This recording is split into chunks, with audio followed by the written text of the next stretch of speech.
একটা মেয়ে বিয়ের আগে যা যা ভেবে বিয়ে করে আসলেই কি মেয়েটা বিয়ের পর তেমনটা পায়? তোমরা সবাই কেমন আছো? আশা করছি সবাই ভালো আছো। চলো আজকে আমার একটি নতুন ভিডিওটা তোমাদের সকলকে স্বাগত। বরাবরই মতো সরস্বতী পুজোর সকালবেলা উঠে দেখো আমি পুরো হলুদ দিয়ে স্নান করে নিয়েছি, আর তাই গলা মুখ পুরোটাই হলুদ। তারপর ঠাকুরকে একটু ফল মিষ্টি খেতে দিয়েছিলাম আর সমস্ত ঠাকুরকে পুজো দিয়ে দিয়েছি। আর আজকে কিন্তু পুজোটা আমিই করেছি। পুজো দিয়ে এখন ঝটার পর চলে যাব ঠাকুর ঘরে। দেখো আমি একা একাই অঞ্জলি পড়েছি, আর এখানটা গণপতি বাব্বাকে দিয়েছিলাম লাড্ডু। তো অনেকদিন পরে দিলাম বলতে পারো, আমি তো লক্ষ্মী পুজো গণেশ পুজো করে থাকি। দেখো নিচে চলে আসছি, আর কতগুলো প্রসাদ হয়েছে দেখেছো। আর এখন না রান্নাঘরে যাব, সকাল থেকে কিছু খাওয়াও হয়নি। তো খাবো কখন আর রান্নাই বা করবো কখন? তোমাদের দাদাভাই নিয়ে এসছে অনেকগুলো মাছ, আর তার মধ্যে নাক সিটকেলেও সব থেকে পছন্দের যেটা সেটা হচ্ছে আমার চিংড়ি মাছ। ইলিশ মাছের মতনই, হয়তো ইলিশ মাছই নিয়ে এসছে, আমি আবার অতটা নাম জানি না, তবে খেতে কিন্তু পুরো ইলিশ মাছের মতনই ছিল, হয়তো ইলিশ মাছ। আর এখানে আমাকে মা দেখো কাতল মাছ আর ডিমটা ধুয়ে দিয়েছিল, ঝটপট করে রান্না করে নেব। আর আজকে যেন মানে দুদিন পড়েছে সরস্বতী পুজো, এই প্রথমবার। তো আমি তো ভীষণই কনফিউজ যে আজকে বেরোবো নাকি কালকে বেরোবো। তাই সকাল থেকেই ভীষণ তাড়জোড় চলছে রান্না বাড়ির। এখানটা নিয়ে এসছে পাবদা মাছ, চলো এখন সমস্ত মাছগুলোকে পরিষ্কার করে নিই। আর আমি যেহেতু একটুখানি ডায়েট করছি, মানে আমার তো দেখতেই পাচ্ছ বয়স অনুযায়ী মোটা বেশি হয়ে গিয়েছি, মানে হেলদি, তো সেই কথা মতো আমি একদমই কম কম তেল মশলাতে রান্না করি। আর নিজের জন্য তো বলতে পারো পুরোটাই একদমই আলাদা। আসলে আমার মতো ধরো তোমাদের দাদা ভাই, তারপর শ্বশুর মশাই শাশুড়ি মা তো ওরকম খেতে পারে না, তো আমি তাদেরটা আলাদা করে করে দিই। আর নিজের জন্য একদমই হালকা পাতলা রান্না করি। তবে আজকে একদমই সবার জন্য হালকা পাতলা করেছি। দেখো এখানে ব্রোকলি দিয়ে মাছের ঝোল হয়েছে, আর আমার প্রতিদিনের খাবারের তালিকায় যেটা থাকে পেঁপে সেদ্ধ, আর এখানটা করেছি ছোলা। তো চলো এখন আমি আমার খাবারটাকে এই যে সুন্দর করে বেড়ে নিয়েছি।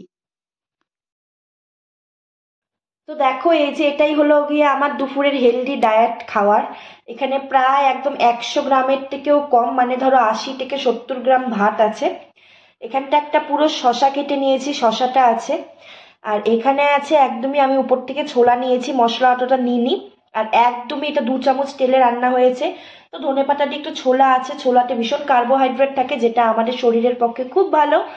আর এখানটা আছে দেখো পেঁপে সিদ্ধ। তো আমার খাবারের তালিকায় প্রতিদিনই পেঁপে সেদ্ধটা থাকে, আমি এটা প্রতিদিন খাই। মানে আজকে নিয়ে আমার 2 দিন ধরে ডায়েট চলছে, তো আমি 1 মাস এটাই খাবো। 1 মাস বা তারপরেও হতে পারে, যতদিন না আমি ওয়েটটা লস করতে পারছি। তো টার্গেট আছে 1 মাসে 4 কিলো কমানোর। আর এখানটা দেখতে পাচ্ছ এটা একদম পাতলা করে। তো আজকে সকলের জন্য আমি এরকমই করেছি, ব্রোকলি দিয়ে একটা ছোট মাছ। আর এখানটা আছে ধনেপাতা দিয়ে একটা মাছের ঝোল, একদমই নর্মাল করে। এটা নর্মাল হলেও খেতে ভীষণ টেস্ট হয়, আদা জিরে বাটা দিয়ে করা আছে। আর এখানটা দেখতে পাচ্ছ টক দই, উপরে আমি একটু চাট মশলা ছড়িয়ে দিয়েছি।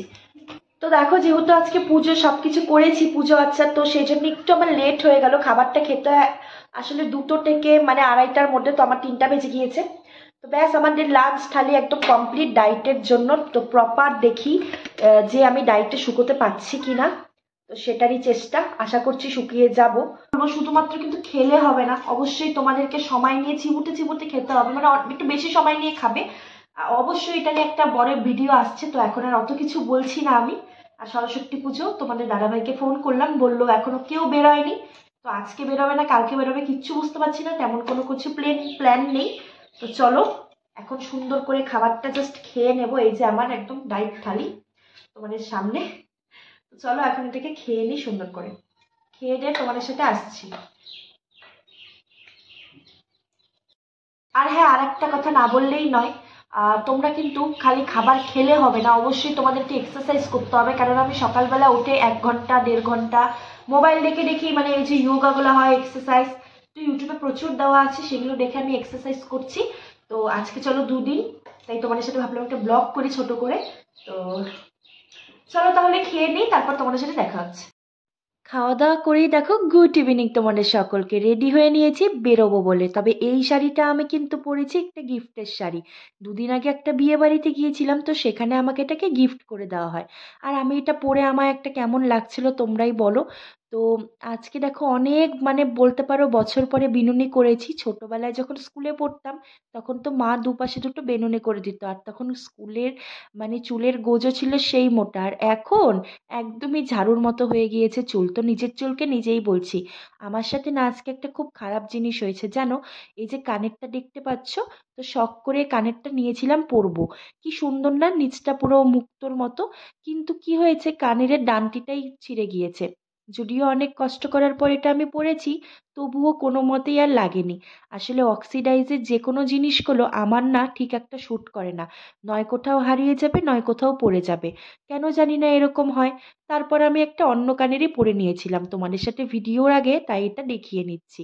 ওই দেখো ভেঙে গিয়েছে, তো আমার অনেক মন খারাপ হয়েছিল। আসলে শখের জিনিস কানে না দিতেই ভেঙে যাবে এটা আমি কল্পনাতেও ভাবতে পারিনি। হয়তো আমার কপালে এটাই ছিল, এই জন্য পড়তে পারিনি। তারপর ছাড়ো, আমি আর অত শত ভাবি না। তারপর দেখো রেডি হয়ে নিয়ে চলে যাই তোমাদের দাদা ভাইয়ের সাথে। তো চলো টাটা, এখন থেকে কিন্তু আমি এরকম ব্লগ তোমাদের সাথে শেয়ার করব।